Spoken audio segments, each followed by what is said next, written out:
Hello dear student, आप सभी का स्वागत है अर्जुन सोनी समर क्लासेस के अंदर।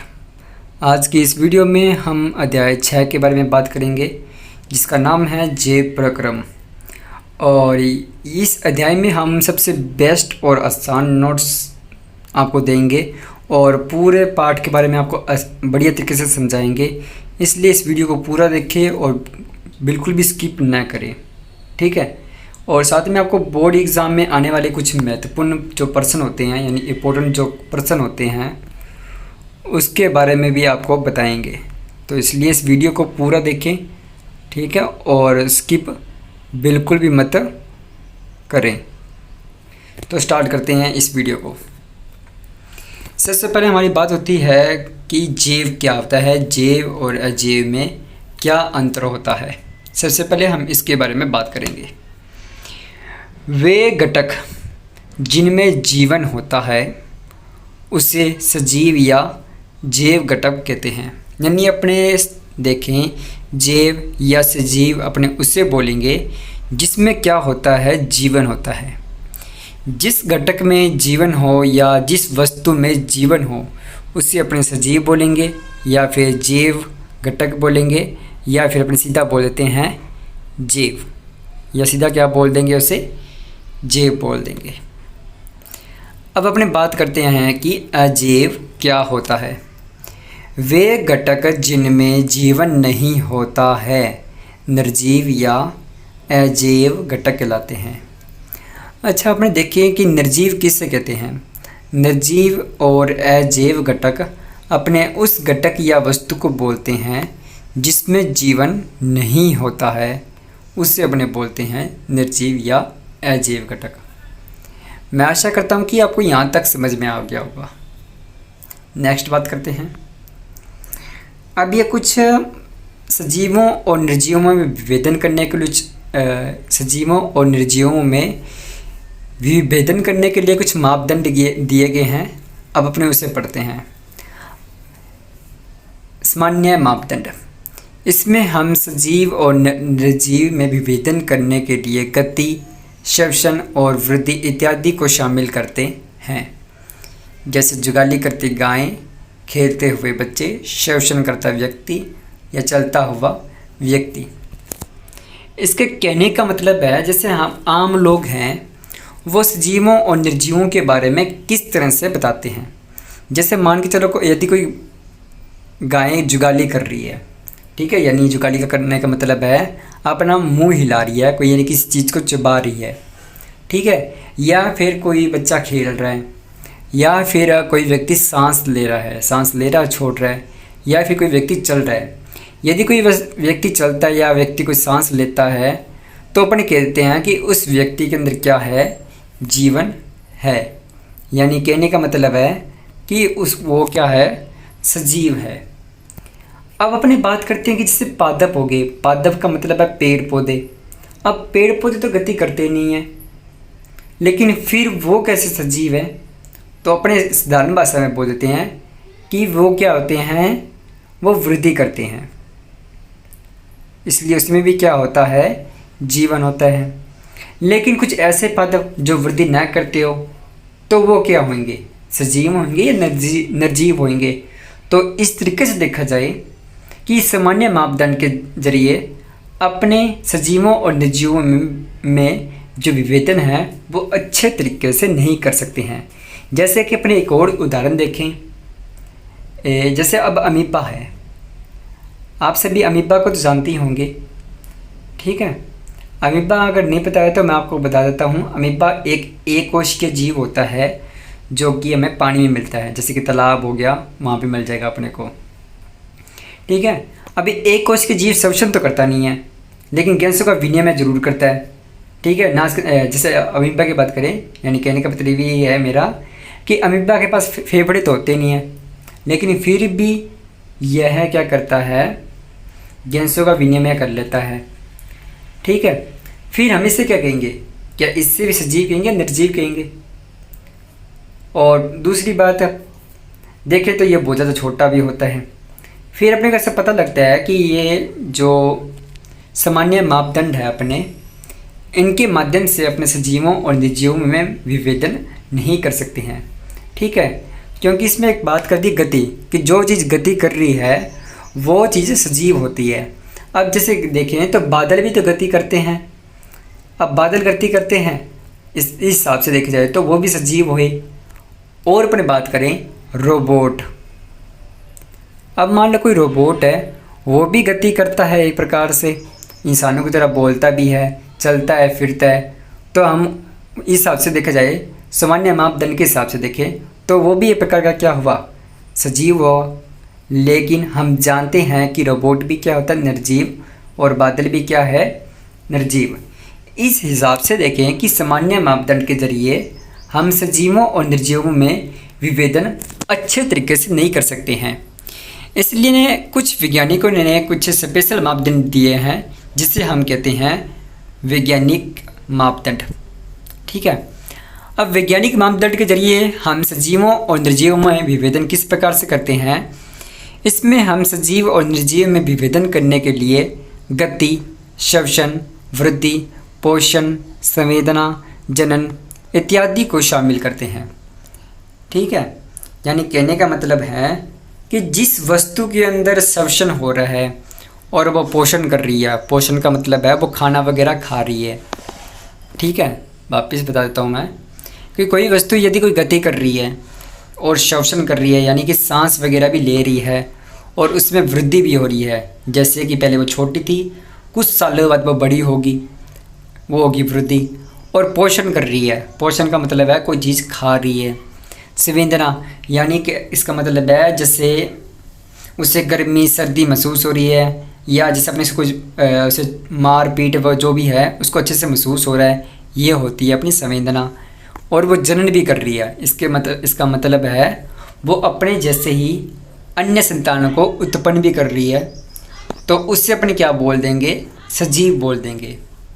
और निर्जीव किसे बोलेंगे, जिन सभी में ये गति, श्वसन, वृद्धि, पोषण, संवेदना, जनन ये नहीं होते हैं, उससे अपने क्या बोलते हैं, निर्जीव बोलते हैं। मैं आशा करता हूँ कि आपको यहाँ तक समझ में आ गया होगा।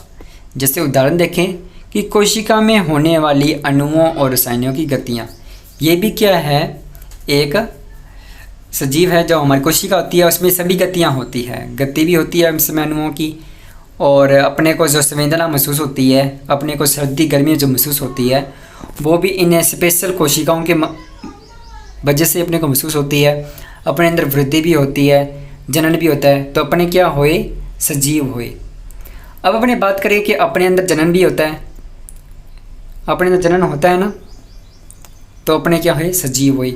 अब जैसे बात करूं कि मैं एक बाल्टी की बात करता हूं, चलो बाल्टी के देख लो, या अपने इस फ़ोन की बात कर रहे हैं जिसमें आप ये वीडियो देख रहे हैं। अब फ़ोन के कभी ऐसा तो होता नहीं है कि फ़ोन के कोई छोटे छोटे बच्चे हो जाए। क्या कभी आपने सुना है कि एक फ़ोन है, उस फ़ोन ने अपने जैसे एक छोटे बच्चे को जन्म दिया है, यानी छोटा फ़ोन, कभी ऐसा सुना है? नहीं होता है। तो यानी फ़ोन भी क्या है, निर्जीव है, क्योंकि इसमें जन्म नहीं पाया जाता। और यहाँ तक कि अब बताओ फ़ोन सांस लेता है, नहीं लेता, तो क्या होगा, ये निर्जीव है। क्या फ़ोन को खाने की पीने की ज़रूरत पड़ती है? नहीं पड़ती। तो इसका मतलब फ़ोन वगैरह क्या हुए, निर्जीव हुए। इस तरीके से हम क्या करते हैं, वैज्ञानिक मापदंड के जरिए सजीवों और निर्जीवों में अंतर करते हैं। ठीक है, मैं आशा करता हूँ कि आपको यहाँ तक समझ में आ गया होगा। अब नेक्स्ट, अब आता है जे प्रक्रम। मैं आपको पहले बता देता हूँ कि ये जे प्रक्रम वाला जो प्रश्न है आपके बोर्ड एग्ज़ाम में ज़रूर आएगा, तो इस बात को इस पर ध्यान से सुनना। ठीक है, वीडियो को बिल्कुल भी स्किप मत करना। ठीक है, पूरी इस बात को ध्यान से सुनना। वे प्रक्रम जो जीवों के लिए आवश्यक होते हैं और उनके जीवन के अनुरक्षण का कार्य करती हैं, जे प्रक्रम कहलाते हैं। अब देखी जाए तो जैसे जे प्रक्रम में शामिल होते हैं पोषण, परिसंचरण, श्वसन और उत्सर्जन। ये सभी क्या है, जे प्रक्रम है। और ये सभी प्रक्रम क्या होते हैं, जीवों के लिए आवश्यक होते हैं और उनके जीवन के अनुरक्षण का कार्य करते हैं। अब अपनी जानते हैं कि अनुरक्षण का मतलब होता क्या है। अनुरक्षण का मतलब होता है रख रखाव और रक्षा, यानी ये सभी पोषण है, श्वसन है, उत्सर्जन है, परिसंचरण है, ये हमारे शरीर का रख रखाव करती है और हमारे शरीर की रक्षा भी करती है। ठीक है, इसलिए अपने बोल दिया अनुरक्षण का कार्य करती है। अब हम जानते हैं कि ये जीव प्रक्रम जो है हमारे शरीर के, जो हमारा शरीर है, ठीक है, यानी जो जीव होते हैं उसके लिए आवश्यक है तो क्यों है, और यदि उसके जीवन की अनुरक्षण का कार्य कर रही है तो वो किस प्रकार से कर रही है, इसके बारे में अपने जानेंगे। जीव प्रक्रम करने के लिए हमें क्या होती है, ऊर्जा की आवश्यकता होती है। ठीक है, और यह ऊर्जा हमें कहाँ से मिलती है, यह ऊर्जा हमें बाहर से लेनी पड़ती है, अर्थात ऊर्जा के स्रोत के रूप में। ऊर्जा के स्रोत को ही हम क्या कहते हैं, भोजन कहते हैं। ठीक है, जो हम कोई भी चीज़ खाते हैं ना, वो क्या होता है, ऊर्जा का स्रोत होता है। तो उस ऊर्जा के स्रोत को ही हम क्या कहते हैं, भोजन कहते हैं। जैसे कि अपने बात करते हैं, यदि हम रोटी वगैरह खा रहे हैं या चावल वगैरह खा रहे हैं, सब्जी वगैरह खा रहे हैं, तो इस खाने से अपने को क्या होता है, अपने को ऊर्जा मिलती है, इसलिए अपने इसे भोजन कहते हैं। अब जैसे कल को आप सोचो कि मैं मिट्टी खा लूँ या प्लास्टिक खा लूँ, या हो सकता है आप खंबा पट के खा जाओ या एरोप्लेन खा जाओ, तो क्या होगा, उससे आपको ऊर्जा मिलेगी, नहीं मिलेगी। तो हम उसे क्या कहेंगे, यह ऊर्जा का स्रोत नहीं है, यानी कि यह हमारे लिए भोजन नहीं है। ठीक है, मैं आशा करता हूँ आपको ये बात समझ में आ गई होगी। अब अपने अगले पॉइंट की बात करते हैं कि भोजन को शरीर के अंदर लेने और उसके उपयोग करने की विधि को अपने क्या कहते हैं, पोषण कहते हैं।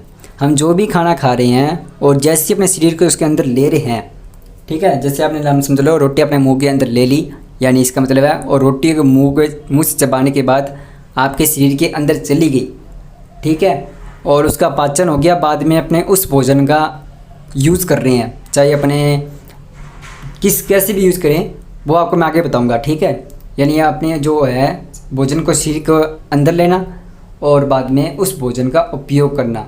ठीक है, और इस विधि को अपने क्या कहते हैं, पोषण कहते हैं। ठीक है, मैं आशा करता हूँ आपको ये बात समझ में आ गई होगी। इस पोषण का उपयोग हम शरीर में होने वाली विभिन्न क्रियाओं में करते हैं। ठीक है, अब विभिन्न क्रियाएं कौन सी होती है, जैसे कि पाचन, हृदय का धड़कन, आंखों से किसी चीज़ को देखना, जैसे आप इस फ़ोन को देख रहे हो या जो मेरी वीडियो देख रहे हो, ये आप देख पा रहे हो क्योंकि आपने अपनी खाना खाया हुआ है और उस खाने से आपकी क्या बनी हुई है, ऊर्जा बनी हुई है, तभी आप इस वीडियो को देख पा रहे हो। नेक्स्ट,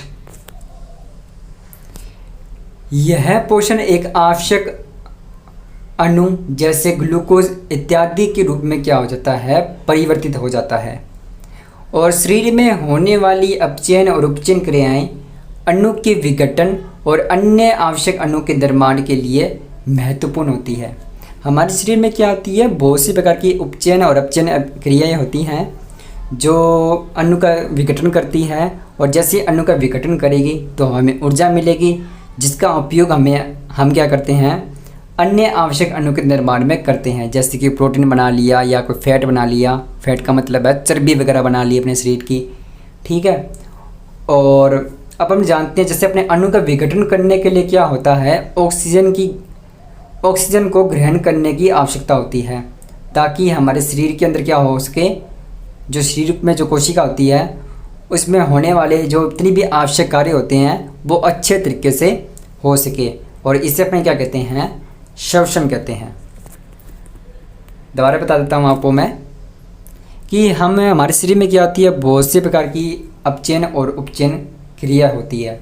यदि आप अपचयन और उपचयन क्रिया के बारे में नहीं जानते हैं तो ये फर्स्ट लेसन की क्रिया हैं, आप चाहो तो मैंने वीडियो का लिंक दे रखा है फर्स्ट लेसन का डिस्क्रिप्शन बॉक्स में, आप वहाँ पर जाके जो अध्याय फर्स्ट है उसको देख सकते हैं। ठीक है, और हमारे शरीर में क्या होती है, बहुत सी अपचयन और उपचयन क्रिया होती है, और यह उपचयन और अपचयन क्रिया क्या करती है, कोई विशेष अणु के निर्माण में और अणु के विघटन के लिए क्या होती है, आवश्यक होती है, ताकि हमारे शरीर की क्या हो सके, वृद्धि हो सके।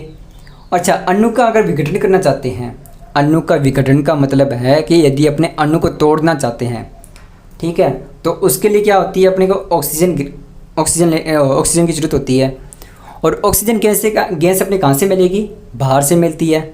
और इससे अपने एक स्पेशल अंग द्वारा लेते हैं, ठीक है, जो अपने ऑक्सीजन को शरीर के अंदर लेने की जो प्रक्रिया होती है, ठीक है, उससे अपने क्या बोलते हैं, श्वसन कह देते हैं। ठीक है, मैं आशा करता हूँ कि आपको यह बात समझ में आ गई होगी। अब नेक्स्ट बात करते हैं कि एक कोशिकीय जीव पूरी तरह से पर्यावरण के संपर्क में रहता है।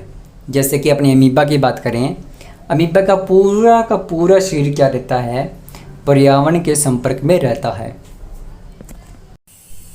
अब अमीबा का पूरा शरीर क्या रहता है, पर्यावरण के संपर्क में रहता है। इस तरह है जो एक कोशिकीय जीव आसानी से क्या कर सकता है, पर्यावरण से पोषण, गैसों का विनिमय और अपशिष्ट पदार्थों का शरीर से बाहर निकाल सकते हैं। यानी जो एक कोशिकीय जीव क्या होता है, पर्यावरण के साथ सीधे संपर्क में होता है। ठीक है, और इसलिए आसानी से क्या कर लेता है, पर्यावरण से पोषण भी ग्रहण कर लेता है और गैसों का विनिमय भी कर लेता है और अपशिष्ट पदार्थ को आसानी से बाहर निकाल सकता है। अब अपने बात करें लेकिन बहुकोशिकीय जीवों की बात करें तो बहुकोशिकीय जीवों का जो शरीर होता है वो काफ़ी जटिल होता है, जिस कारण से क्या होता है, बहुकोशिकीय जीवों का शरीर पर्यावरण के साथ सीधे संपर्क में नहीं रहता। इसलिए बहुकोशिकीय जीवों में क्या होता है, गैसों और पोषण को शरीर में एक स्थान से दूसरे स्थान तक पहुंचाने के लिए एक तंत्र की आवश्यकता होती है और इस तंत्र को अपन क्या कहते हैं, वहन तंत्र कहते हैं। ठीक है, यानी हमारे शरीर में क्या होता है कि बहुकोशिकीय जीवों में जितना भी अपना शरीर होता है, जैसे मान को अपने अंदरूनी अंग की बात करते हैं, जैसे कि अमाशय, यकृत, अमाशय हो गया, यकृत हो गया, और यहाँ तक कि अपन बात कर लें जैसे कि शुद्धांतर की बात कर लें, जिसे अपने बोलते हैं साधारण भाषा में आंतड़ियाँ। अब ये आंत होगी जो अपनी आंतड़ियाँ होती है, और यकृत, अमाशय, ये हमारे शरीर के बाहर तो होते ही नहीं है, ना अपने टांग के साथ चिपके होते हैं, ये कहाँ पर होते हैं, हमारे शरीर के अंदर होते हैं। अब देखा जाए तो इन अंगों को क्या होती है, यदि गैसों की आवश्यकता हो और पोषण की आवश्यकता हो तो वह कहाँ से मिलेगा, इसके लिए क्या होगा, अपने शरीर के अंदर एक स्पेशल तंत्र बना होगा, यानी कि अपने शरीर के अंदर एक सिस्टम बना होता है ताकि यकृत, शुद्धांतर, अमाशय और इसी प्रकार से अपने शरीर के अंदर जो और भी अंग है उन तक आसानी से क्या पहुंच सके, पोषण भी पहुंच सके और गैस से भी पहुंच सके। और उस सिस्टम को, उस तंत्र को अपन क्या बोलते हैं, वहन तंत्र बोलते हैं। मैं आशा करता हूं कि आपको ये बात समझ में आ गई होगी। नेक्स्ट, अब क्या होती है, जब हमारे शरीर में बहुत सी प्रकार की रासायनिक अभिक्रिया होती है, हम जान चुके हैं, जैसे भोजन का पाचन और ये अपशिष्ट पदार्थ वगैरह बनना, जैसे बहुत सी कुछ चीज़ें होती है अपने शरीर के अंदर। तो अपने बात करते हैं हमारे शरीर में विभिन्न रासायनिक अभिक्रियाओं में कार्बन स्रोत का मतलब है जैसे अपने रोटी वगैरह जो भी अपने खा रहे हैं, रोटी, चावल, सब्जी वगैरह, ये सभी क्या होते हैं, कार्बन स्रोत होते हैं। और ऑक्सीजन से ऊर्जा प्राप्त की जाती है। ठीक है, विभिन्न रासायनिक अभिक्रियाओं में कार्बन स्रोत और ऑक्सीजन से ऊर्जा प्राप्त की जाती है। तो कोई ऐसे उत्पाद भी बनते हैं जो केवल अपने शरीर के लिए न उपयोगी होते हैं बल्कि हानिकारक भी होते हैं। इसलिए इन पदार्थों को शरीर से बाहर निकालना अत्यंत आवश्यक होता है और इन अपशिष्ट पदार्थों को शरीर से बाहर निकालने के प्रक्रम को हम क्या कहते हैं, उत्सर्जन कहते हैं। जैसे हमारे शरीर में बहुत सी रासायनिक अभिक्रिया होती रहती है और इन रासायनिक अभिक्रियाओं के दौरान कुछ उपयोगी पदार्थ भी बनते हैं और कुछ अनुपयोगी पदार्थ भी बनते हैं, ऐसे पदार्थ जो हमारे लिए लाभदायक नहीं होते। मानना चलो अनुपयोगी पदार्थ है, लेकिन कुछ इनमें से पदार्थ ऐसे भी होते हैं जो हानिकारक भी होती हैं। अंत इस अनुपयोगी पदार्थ को और हानिकारक पदार्थ को क्या होता है, शरीर से बाहर निकालना ज़रूरी होगा। ठीक है, यदि शरीर से बाहर ना निकालेंगे तो क्या होगा, शरीर को नुकसान पहुंच सकता है। अच्छा है, ये जो अपशिष्ट पदार्थ को शरीर से बाहर निकालने का जो प्रक्रम होता है, इन पदार्थों का मतलब है अपशिष्ट पदार्थों को शरीर से बाहर निकालने का जो प्रक्रम होता है, उस प्रक्रम को अपन क्या बोलते हैं? उत्सर्जन बोलते हैं। मैं आशा करता हूँ कि आपको ये बात प्रॉपर तरीके से समझ में आ गई होगी। ठीक है, अब अपन बात करते हैं अब नेक्स्ट पोषण के बारे में। तो पोषण के बारे में अपने कल बात करेंगे। आज की वीडियो में हम जैव प्रक्रम के बारे में जाना है कि जैव प्रक्रम क्या होता है और जैव प्रक्रम में कौन कौन से प्रक्रम शामिल होते हैं। ठीक है,